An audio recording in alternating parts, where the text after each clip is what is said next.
couple more trades, or one more trade to announce that has trickled in since I left the house. We got Corey Joseph headed to the Pacers for cash considerations and a second-round pick. I don't know why Corey Joseph keep finding himself on these teams, man. I have no idea why. I think he's a player that's just a little above average, and he's not in his prime anymore. Didn't show a whole lot of pop with the Golden State Warriors. The Pacers are giving up draft considerations to get him. I do not get this. I honestly don't understand it. But whatever, fam. Good luck to him in Indy. And of course, Victor Oladipo was waived by the Memphis Grizzlies after being traded there. Not a big deal because honestly, Victor is a little past his prime right now. Had a lot of injury issues. If he goes to the right team, maybe he can be a part of what they do. But I think we might be at the end of the road for Vic O in the NBA, to be honest with you. It's just sad because he was such a fantastic player, but the injuries just piled up, man. They really piled up on him. But yeah, man, that's where we're at. So Lakers stand pat, Houston stands pat, Atlanta stands pat. I'm just gonna say I'm overly surprised. I just understand that the market dictates what you see. You know, a lot of times you expect teams to do a lot because the media will hype you up into thinking that things are going to get done. But and I can include myself in that media, of course, but it's like you can't really tell the market to move as you want it to move. Either it's going to open up for you and you're going to see a deal you like, or you're going to be in a situation where you're just going to have to wait. And I think most teams looked up and realized that it's not really a buyer's market. And sellers are asking for so much for what they have to where you probably do best just waiting on what it is that you want. See if that price comes down in the offseason unless you just have to win now. And looking at some of these teams, I don't think too many of them feel like they have to win right now or in a position to control that if they make a certain move. You look at a team like the Lakers. Can you really get as good as the Clippers? Can you get as good as Boston by making the type of moves you're trying to make? Not if you have to pay the price tag that some of these moves are going to cost. And that's really the problem. Can the Lakers afford to do that with only one pick to trade? But when you look at the fact that the Lakers probably have a trade to make in the offseason when they get the 2 more picks to trade, coupled with the uncertainty of what LeBron's going to do, maybe you feel like you can have LeBron finish out playing this season, try to acquire a superstar, or know what your options are if LeBron leaves to bring in somebody else in his stead to take that bag, maybe a Tyrese Maxey, maybe a Donovan Mitchell.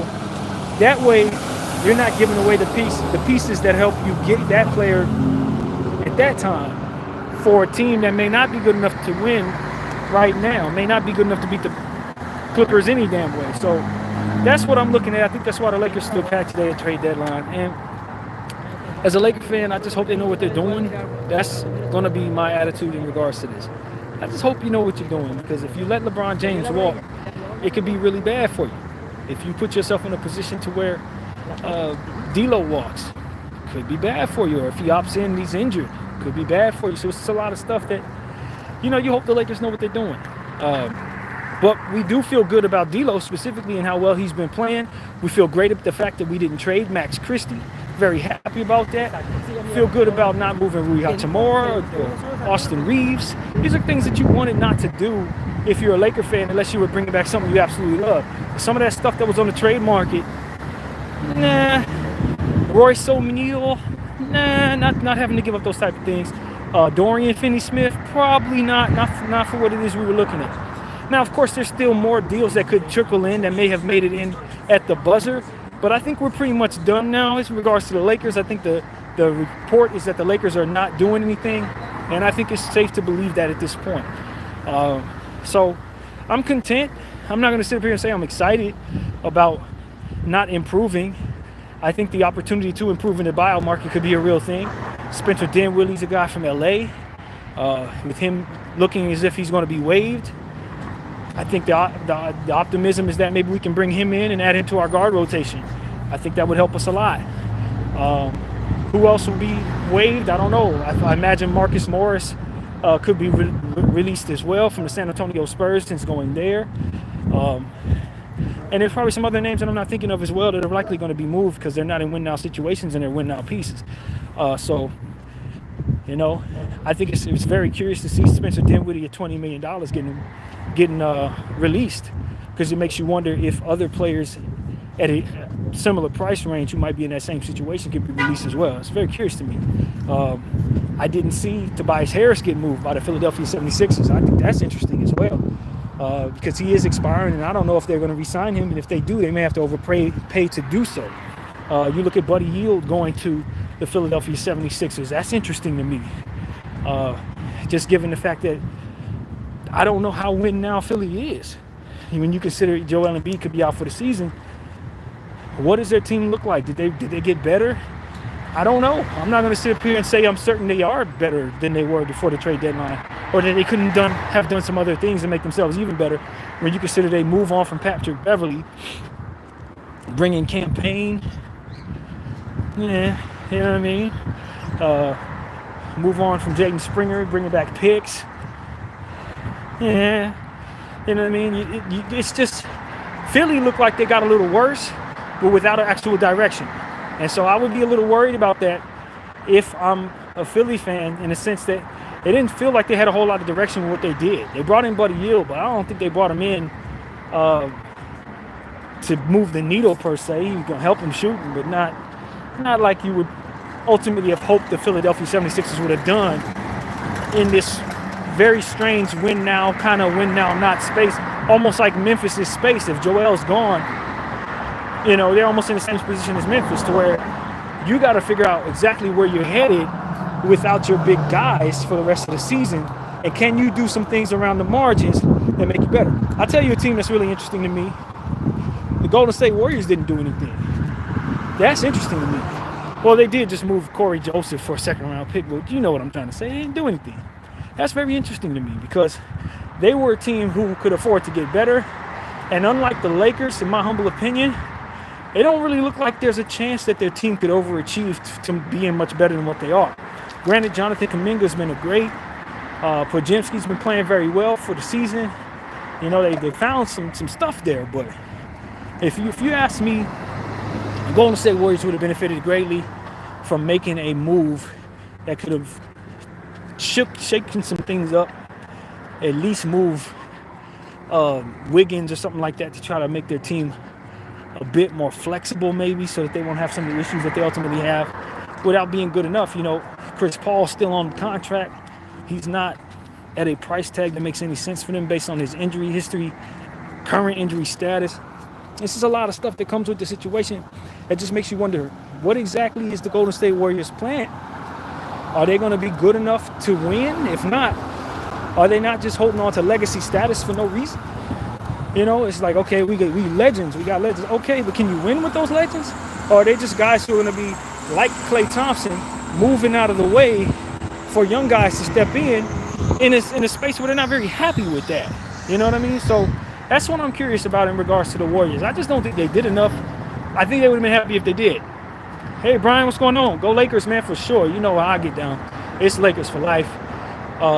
You know, we got the Kobe statue thing coming up, so I made up my mind that I'm not going to go down there today. I'll go down there tomorrow when the ceremony's all done, stay in this area, take care of business, and get back home and watch the ceremony on the TV screen at 3:30. But, you know, as far as our Lakers, we didn't do anything, man.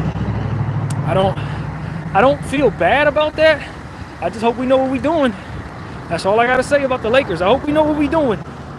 You know, but, you know, that's really what it is, man. It's just a couple teams out there that I'm curious about besides ourselves. And the Golden State Warriors is one of them. They didn't do nothing. And I'm just like, are you sure, GS Dub? Are you sure, fam?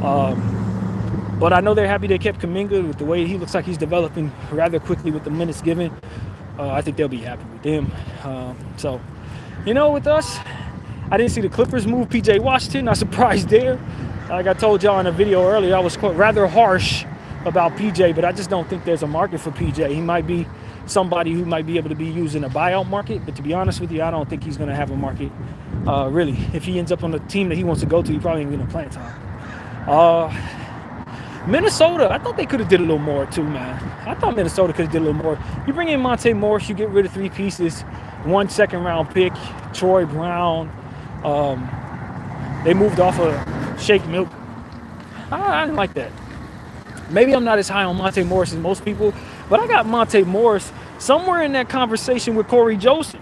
Like, are you sure he's going to actually play up his value or even be what you want him to be when you get him? Or are you just signing up for a piece that ain't really worth much in the market and having paid so much for him as if he was? So that's curious to me. Also, I got to renege on what I said about Royce O'Neal. They really did get a lot for Royce O'Neal. It wasn't just 2 second-round picks. When you consider they got back some expiring contracts, Gordon, in regards to the Nets, I want to make it clear. The Nets were able to move Royce O'Neal to the Suns for Jordan Goodwin, Keita Bates-Diop, Chezi Metu. That's a lot of pieces going back to Brooklyn on top of what I think was maybe more draft compensation, maybe 2 picks and some cash or something like that. So they did get a lot for Royce O'Neal, probably more than I would have wanted to give up for him. So I thought that was curious to me that the Royce O'Neal return was a bunch of role players. Some would say it's not a whole lot, but I think Chezi Metu can be somebody for the Brooklyn Nets, whatever. So there's some things there to see. Of course, Dallas we talked a lot about. It's going to be curious. I'll get back to the Lakers on this one. We didn't move Christian Wood. I know we're over the luxury tax in regards to Christian Wood. I heard it was a high chance if the Lakers moved anybody besides D'Lo, it would be Christian Wood, and he's still on the squad. Will we use him properly going forward? I know the emergence of Jackson Hayes has been a revelation for us. I'm happy about Jackson Hayes still being on this team, by the way, low-key. I think he's going up from here. But what happens with Christian Wood? Is he going to start getting the playing time with Coach, or is it going to be a situation where he goes downhill from here? He's kind of inconsistent to begin with. Some days you get good stuff out of him, specifically against teams that he's played for. He's consistently bad. That's just a theme that I've been noticing. So it's like, with the emergence of Jackson Hayes finally becoming a serviceable player or better, can we count on Christian Wood to get the minutes that he's supposed to be getting? Or is it going to be a situation where Christian Wood gets pushed further down the depth chart, and then from there we wish we would have traded him at the deadline to not only stay under the luxury tax, but maybe get a second-round pick or 2 for him if possible? So that's curious to me. That was a little around the margins type of move that I thought might have been made. I'm not unhappy we kept Christian Wood, but I do think it's one of those things where it's like, are we going to get the most out of him? Are we going to utilize him to what it is he's supposed to be? It's very curious to me. So, yeah, man, that's something I'm thinking about. Very happy Max Christie's still on this team, but we got to understand something about Max Christie. Now we're going to have to try to pay Max Christie. And depending on how he finishes out the season and what he does in the playoffs, because he's going to have a role now, so he's going to be able to show what he can do. And he's a two-way guy. Those guys are covetable. Long arms, they're covetable. You're going to have to pay to keep him. And so I hope the Lakers got a plan. I don't know if he's going to be willing to sign a favorable deal like Rui and, of course, Austin did. I don't know. But it would be helpful if he did not, sign something that's going to be too much to match, or if we don't lose him outright. So, we didn't want to add him to any trades. Everybody seems to be pretty happy with that, including myself. But if it gets to a point where he wants to sign a $70 million deal with somebody, we could lose him for nothing. Obviously, you don't want to match that. So that's something that I'm thinking about right now. As a Laker fan, I like Max Christie. I want to see him continue to develop. But we've seen stranger things happen where people give guys like that poison pills because they mad at you for not upping off of Austin Reeves. You know what I mean? And we know some of these teams are freeing up cap space. Teams like Brooklyn, Toronto, they're freeing up cap space, you guys. So I think both of those teams would love to have Max Christie. And I'm just curious to know if we're going to be able to keep Max Christie, to be honest with you. I think that's something to really consider right now. Guys are going to be freeing up cap space. And in the event that they free up too much and don't have the player they want to get in place, a guy like Max Christie, somebody going to get overpaid, man. Especially if he has a good playoffs, a good rest of the season. So I know nobody's thinking about that, but I like to throw things out there like this. It could be a thing. So hopefully we can hold on to Max Christie. D'Lo, my hope is that he opts into his contract and he finishes the season healthy and continues playing like this. But if he continues playing like this, somebody's going to want to pay him a little more than $16-18 million. Maybe even the Nets, one of those two teams that we just mentioned, may want to pay him if they like what they see. So we got some things to consider, Laker fans. Those of us who were following me for that team. We didn't do anything at the trade deadline.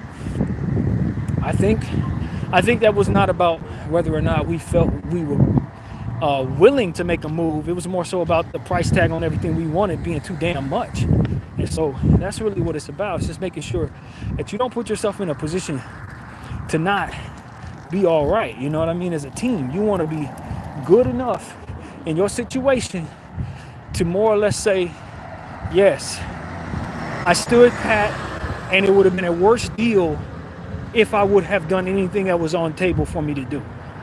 So I hope that's what the Lakers are able to say, because that's what I'll accept. Otherwise, if we were just dragging our feet because today's Kobe Day, that kind of thing, it could have lasting effects on how bad things are for us in the future. But now I address LeBron.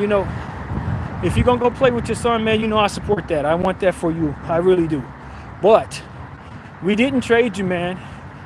I, as a fan, would love it if you didn't leave us high and dry for nothing.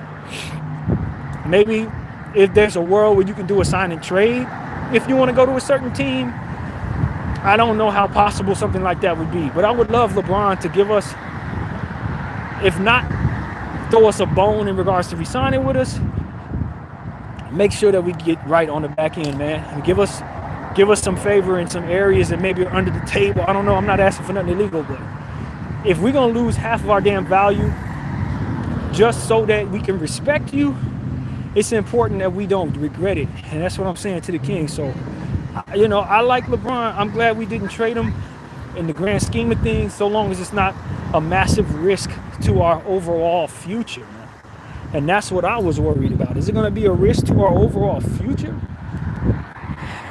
Some would say it's more so a risk to our overall future for trading him, and maybe that's why we didn't do it.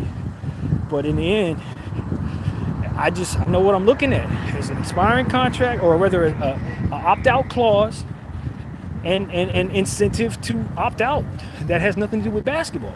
So it's like, that's the tea leaves showing me. I genuinely hope that we didn't just make the biggest mistake for our franchise by just respecting the King enough to assure he's never traded in this league when we really genuinely needed to trade him. So, I expect the next clutch client to give us a great contract deal, choose us over New York, choose us. You know what I mean? These are the type of things I'm saying. We didn't trade your guy. Make sure we get right. Don't have us out here looking crazy and bad for respecting the King. And you guys got that much power. And even when you don't have a no trade clause, people still ain't gonna go against your wishes. Damn it, make it make sense. Don't have us just out here looking crazy for doing it. Because we ain't only here to win one championship and make stars feel welcome. We're here to win multiple championships and keep ourselves in contention for years past LeBron's tenure. So that's me asking. Can you make it make sense for us in the end? Don't have us out here looking crazy, bro, for doing this for you. Because I know that's why we did it. So that's what I'm saying to Clutch, man. And by the way, mentioning Clutch, it was Clutch that mentioned what they said, what was said about Miles Bridges saying he didn't want to leave the Charlotte Hornets. That was Clutch. Essentially what they were saying was something similar to LeBron James ain't asking for a trade and he's not going to be traded. That was the same type of posturing that they were doing in regards to the Charlotte Hornets. Like, our guy wants to stay loyal to the team, so we going to veto any trade that the team tries to make in regards to our guy. It's like, nah, that's not how that works. That don't make no sense at all. And so that now I understand that that's coming from the same camp. They like to posture themselves without actual leverage. They like to make it seem like they have power in places that they ain't necessarily have that power. But because you word it that way, yeah, you got it. And that's that kind of thing. If you guys have ever seen any footage of like a smaller animal pushing back a bigger animal just off the sheer will, that's what that is. That's the basketball equivalent of that. So that's what I see there. It's kind of funny to me. But people adhere to it, so I guess there's some power behind it. I just don't know if it shows up in what it is that we as fans can see. But nevertheless, man, it is what it is. They got a lot of power, man. And we got their number one guy. So I want that to trickle down to us having Miles Bridges 2 years from now. He should be signing with the Lakers. That kind of thing, Don't funnel us bad contracts too, please. Don't try to set us up with Zach LaVine. I already see what they're trying to do. Ticket TV a couple nights ago, maybe about 5 nights ago, was saying that LeBron James may be trying to make his way to New York and they're going to try to pair him up with Zach LaVine. No. Look, y'all follow BDF 44 for the truth. If LeBron James wants to win a championship in New York with Jalen Brunson, their third should not be Zach LaVine's contract. Ain't got nothing to do with the player. If he's going to be healthy, he'd be a nice fit, but not in no $41 million if they serious. Hell no. That sounds like Clutch trying to squeeze Zach LaVine into that, for which if I'm LeBron James, I'm looking at my guys and I'm saying, nah, he ain't going to be our running mate. Y'all can posture that way, but when it trickles down to it, oops, we didn't get him. Not at that damn contract. Hell no, not if you're actually trying to win. Now, granted,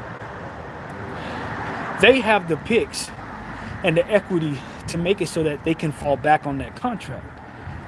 They can fall back on that contract. If they need to make other moves, they can use the picks to do it, so long as they don't trade those picks. And as of today, they didn't. So if for some reason LeBron does go to the Knicks, they should, in theory, still have those picks upon his arrival, as to which if they want to do something crazy like take Zach LaVine's contract, they can handle it better than anybody else. Probably, arguably, who would want to do that. So that's the circumstance from which Zach LaVine should be. You should be okay for having him, but just the same, it's like, I'm not going to sign up for that just because I'm in that position of cushion, because it's going to force me to trade picks that I otherwise wouldn't have to if I chose somebody else. It's more of price, of value over. So I don't agree with it. I don't think they should want that. I don't think he's healthy enough to be dreaming about him being a championship running mate to Jalen Brunson and LeBron James. No, you can do better. You can do a lot better, New York. And that's assuming that we don't keep LeBron James. So for me, I don't want to let LeBron James go, but I'm already brainstorming the alleged plan. And is Zach LaVine's being a part of it means taking on his contract that's currently constructed? Shouldn't be. It literally shouldn't be. And so I thought that was something that should be said. Not to say that Ticket TV was lying or nothing like that. I think this is probably what he was told. But when I was listening to him say it, I was thinking, you know what, someone's probably trolling him, man. Somebody probably trolled Ticket on that one, because I don't think LeBron James is going to want Zach LaVine as his number 3 in that situation. I don't think so. I think Clutch may want to raise Zach LaVine's trade value or desired value by saying stuff like that, but I don't actually think the New York Knicks would be better for choosing Zach LaVine to be that running mate. You can have anybody in the world at that price. You gonna take on Zach? So that's my opinion on that.